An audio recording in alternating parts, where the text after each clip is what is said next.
Hello guys, welcome to my channel. আজকে আমি Camel brush পেনের রিভিউ করব।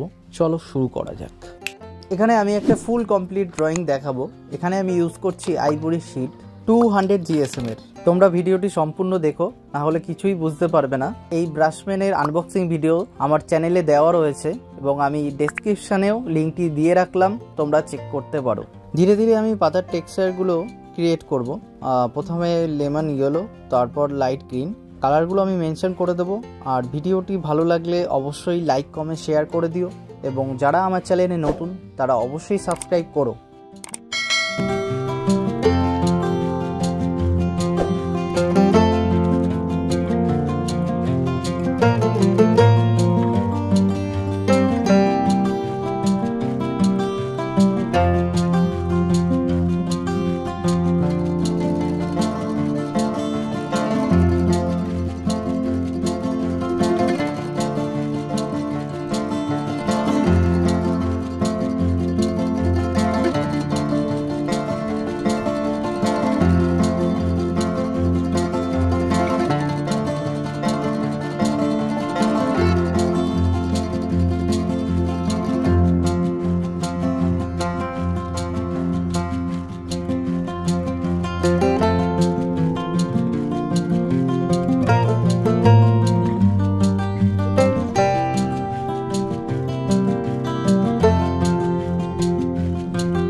ব্রাশ পেনের কালারগুলো ভীষণই সুন্দর, খুব সহজেই ব্লেন্ড করা যায়। আর ব্রাশ টিপগুলো ভীষণই সফট, তোমরা চাইলে বাই করতেই পারো।